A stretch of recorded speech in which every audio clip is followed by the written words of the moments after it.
70वीं BPSC अभ्यर्थी परीक्षा में हो रही धांधली के विरोध में पटना में लंबे समय से प्रदर्शन किया जा रहा है। वहीं पिछले 2 जनवरी की शाम से जनसुराज पार्टी के सूत्रधार प्रशांत किशोर जी छात्रों को न्याय दिलाने के लिए आमरण अनशन पर बैठे हैं। अनेक मांगों और प्रयासों के बावजूद सत्तारूढ़ नेताओं और पार्टियों का ध्यान न देना, छात्रों की उम्मीद तोड़कर उन पर लाठियां बरसाना आज राष्ट्रीय मुद्दा बन चुका है। प्रशांत जी का आमरण अनशन गांधी मैदान से शुरू होकर मेदांता हॉस्पिटल के आईसीयू में भी जारी है। उनके स्वास्थ्य की प्रार्थना कर रहे हैं। ऐसे में आरा जिले के शाहपुर प्रखंड की नेत्री पद्मा ओझा जी के माध्यम कटैया पंचायत में माता के दरबार में हवन और यज्ञ पूजा का आयोजन किया गया हो जाए, ताकि उनकी अगुवाई में हम लोग और आगे बढ़े और अपने समाज और बिहार के लिए जो हवन में कौन कौन लोग बैठे हुए हैं, कहाँ कहाँ से लोग करता लोग आए हुए हैं, जनसुराज जी का करता या गांव के लोग भी आए हुए हैं क्या? हवन में हम लोग करवा रहे हैं और हमारे भोजपुर के आसपास के जितने भी गांव हैं, स्पेशली कटैया पंचायत के बहुत सारे लोग आए हुए हैं। आप यहाँ पे देख सकते हैं कि कितनी भारी भीड़ लगी हुई है, क्योंकि सब चाहते हैं कि प्रशांत जी जल्दी स्वस्थ हो जाए। आखिर बीपीएससी छात्र पर लाठीचार्ज कर आखिर क्या सरकार दिखाती है? इस पे सरकार दिखा रही है कि मेरे पास पावर है और कुछ नहीं है, क्योंकि उनके पास जो मुद्दा लेकर के हम लोग आए हैं और इतने दिनों से सिर्फ बीपीएससी के पेपर लीक की बात नहीं है। आप देखिए तो जो भी प्रतियोगी परीक्षाएं यहाँ पे होती है उसके पेपर लीक हो जाते हैं। कहीं ना कहीं उन लोगों का सेटिंग होता है कि इतने लोगों को ही लेना है और उसके लिए वो लोग पेपर लीक कर देते हैं। तो हमें इस सिस्टम के खिलाफ वो जो है वो अनशन कर रहे हैं और जनसुराज बिहार के सिस्टम के विरोध में है, ताकि यहाँ के सिस्टम को सुधारा जाए और जितने भी भ्रष्टाचार हो रहे हैं उसको रोका जाए। सरकार आप लोग की बात नहीं मानता है तो आने वाला वक्त में अगला स्टेप क्या होगा? जनसुराज क्या करेगा अगला स्टेप? देखिए, जब तक सरकार मानती नहीं है, अभी आज 7वां 8वां दिन हो गया है और प्रशांत जी अभी भी अनशन पर है। वो आईसीयू में है लेकिन दवा भी नहीं खा रहे हैं। बोल रहे हैं कि हमने जो तय किया है कि हम अनशन नहीं तोड़ेंगे तो नहीं तोड़ेंगे।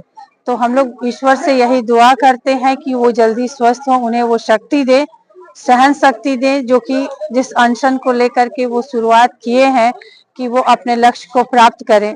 तो यही है कि उनकी क्षमता बढ़े और शक्ति प्रदान करे भगवान।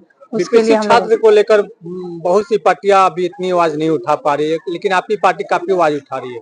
आखिर क्या बात है? क्योंकि सब उसमें शामिल है। ये तो जाहिर हो रहा है ना कि जो आवाज नहीं उठा रहा वो विरोध जो नहीं कर रहा, इसका मतलब क्या कि वो उसकी भी उसमें भी है ना, और विपक्षी पार्टी है लेकिन इस पे आवाज नहीं उठा पा रही है। क्योंकि उन लोगों ने कभी रोजगार और पढ़ाई की बात नहीं की। उनको इसका महत्व ही नहीं पता कि बिहार की जो स्थिति हो गई है वो क्यों हुई है। आज हम अगर पढ़ाई, शिक्षा, रोजगार पे अगर हम ध्यान दिए होते तो हमारी ये परिस्थिति नहीं होती। उनकी समझ से परे की चीज है ये जो भी आज हो रहा है। तो क्या लगता है कि आने वाला समय प्रशांत जी का जीत होगी? बिल्कुल जीत होगी, ना का तो सवाल ही नहीं है। आज देखिए कि सारे छात्र उनके साथ है। ऐसा नहीं कि बीपीएससी के छात्र ही है, जो भी छात्रगण है, चाहे सिपाही का जो एग्जाम देता है, जो भी हो, कहने का मतलब कि युवा जो भी है, युवा क्या पढ़े लिखे जो भी लोग हैं, जिन्हें समझ आ रहा है कि नहीं प्रशांत जी जो कर रहे हैं वो सच कह रहे हैं। और जमीनी हकीकत यही है कि आज जब अपने हक की बात, मान लीजिए कि शिक्षक हड़ताल करते हैं या शिक्षक अपनी मांगे लेकर जाते हैं, मुखिया अपनी मांगे लेकर जाते हैं, आज छात्र मांगे लेके गए, तो उनकी मांग सुनने के बजाय, उनकी बात सुनने के बजाय जो नीतीश सरकार है वो अपने प्रशासन का उपयोग करके उन पर लाठीचार्ज करवाती है। हवन कितना घंटा तक चलेगा प्रशांत जी के लिए?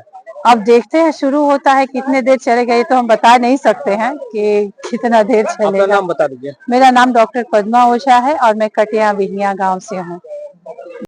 कड़ाके ठंड को देखते हुए कंबल वितरण का प्रोग्राम रखी है, क्या कहना चाहती हैं आप?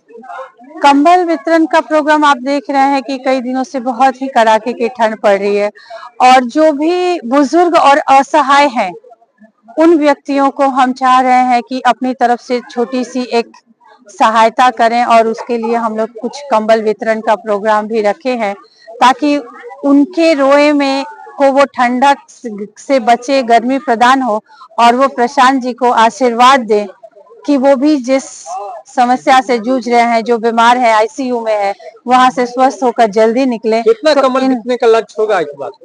200 कम्बल 200 200 वितरण कर इस रहा तरह है। का कमल बांटने के बाद अंदर से कितना मन फीलिंग होता है? गरीबों के बीच में आप जाती होंगी तो नहीं, गरीबों से मिलने के बाद तो बहुत अच्छा लगता है, बहुत भी आत्मीयता से उनके साथ हम लोग मिलते हैं और जब वो अपनापन दिखाते हैं, बातें करते हैं, अपने कष्ट बताते हैं, तो ये लगता है कि हमारे पास काश ऐसी शक्ति होती कि हम इन सब के समस्याओं का हल निकाल पाते। तो यही है कि हम लोग ये एक सबसे प्रयास कर रहे महत्वपूर्ण हैं। सवाल मैडम, जी, जो अभी ठंड गिर रही है, ठंड को लेकर भोजपुर जिला प्रशासन या बिहार सरकार को देखना चाहिए, लेकिन इस तरह का कार्य आप कर रही हैं, क्यों? देखिए हम प्रशासन पे क्या टिप्पणी करें, सभी जानते हैं कि प्रशासन क्या है और सरकार क्या है। हम अपनी क्षमता से जो कर सकते हैं हम वो करने का प्रयास कर रहे हैं, बस इतना ही है और क्या कह सकते हैं। जितना हो सकता है हमारी तरफ से हम कर सकते हैं। हमारी भी क्षमता, हम लोग कोई बहुत बड़े आदमी है नहीं, लेकिन हाँ हम जितना में अपने लिए कर रहे हैं उसमें से कुछ अगर किसी की सहायता कर दें तो वही करने का प्रयास कर रहे हैं।